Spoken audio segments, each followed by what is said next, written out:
Kagulat World. Dumating na sa Doha ang Pinoy tennis ace na si Alexandra Ayala para sa Qatar Total Energies Open 2026, isang WTA 1000 event na magsisimula na ngayong February 8 hanggang 14 sa Khalifa International Tennis and Squash Complex. Direktang pasok si Alex sa main draw, isang mahalagang milestone dahil ito ang unang WTA 1000 main draw entry niya via ranking. Fresh mula sa kanyang solid campaign sa Mubadala Abu Dhabi Open, dala ni Alex ang momentum papasok sa Qatar leg ng Middle East Swing. Sa Abu Dhabi, nakapagtala siya ng mahahalagang panalo, humatak ng malalaking crowd, at nagpakita ng composure laban sa high-ranked opponents, mga indikasyon ng kanyang patuloy na pag-agangat sa tour.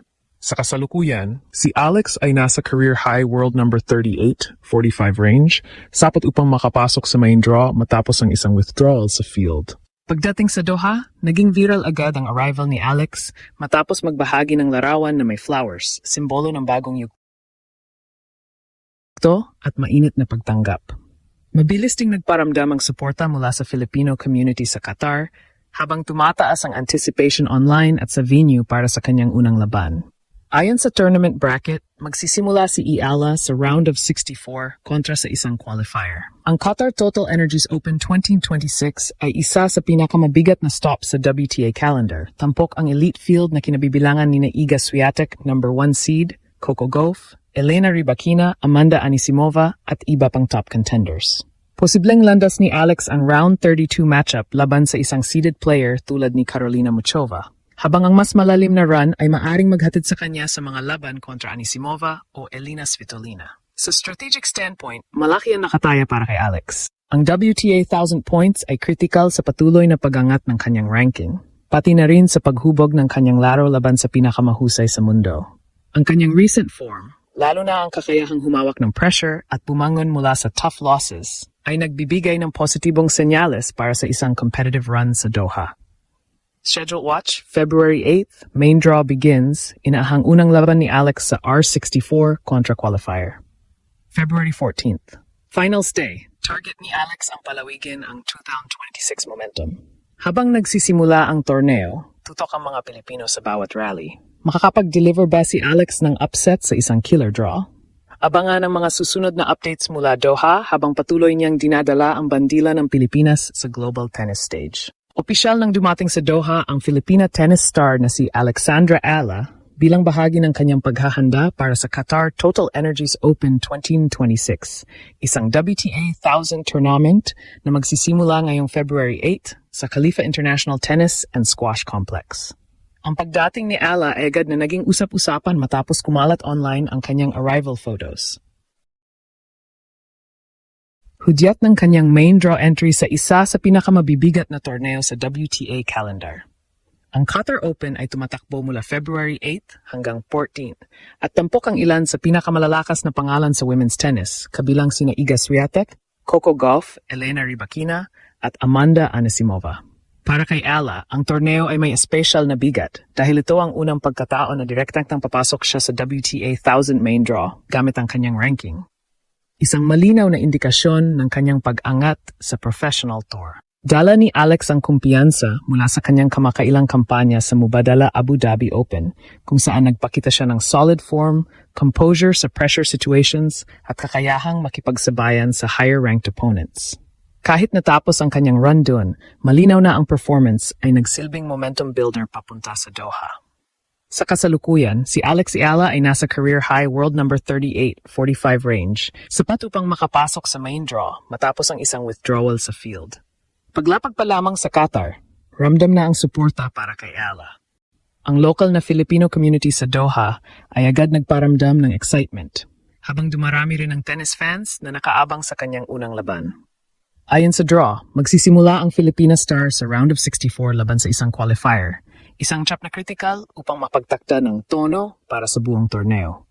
Para sa Philippine tennis, ang presensya ni Ayala sa isang WTA 1000 main draw ay higit pa sa personal na milestone. Isa itong senyales na ang Pilipinas ay may lehitimong kinatawan sa pinakamataas na antas ng women's tennis. Ang bawat laban sa Doha ay hindi lamang laban para sa ranking points, kundi para sa patuloy na pag-angat ng imahe ng Pinoy tennis sa global stage.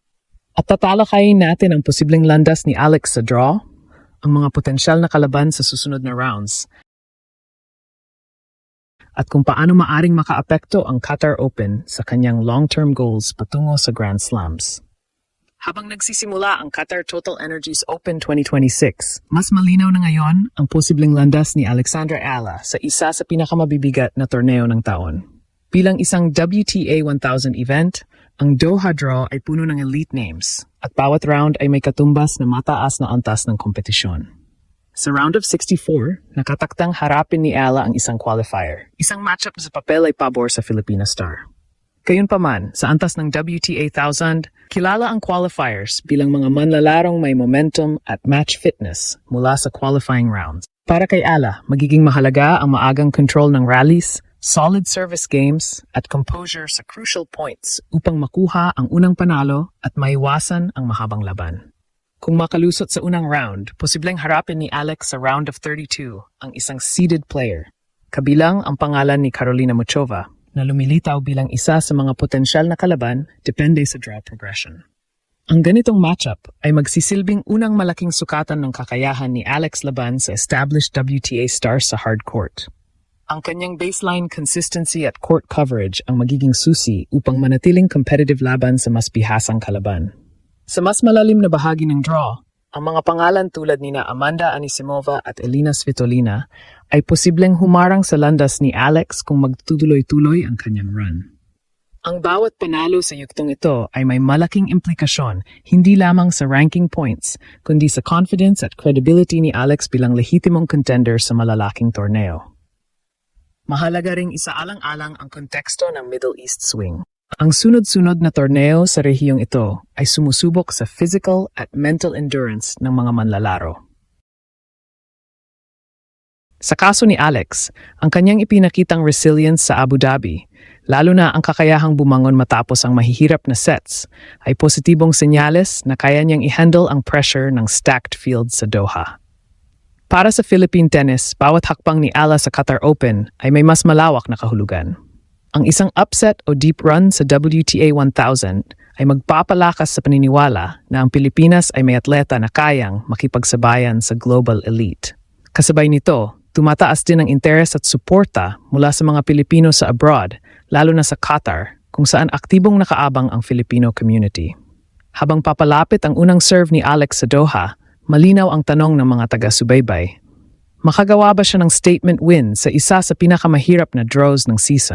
At tututukan natin ang strategic implications ng posibleng resulta mula sa ranking impact hanggang sa long-term trajectory ni Alexandra Ala patungo sa mas malalaking entablado ng tennis.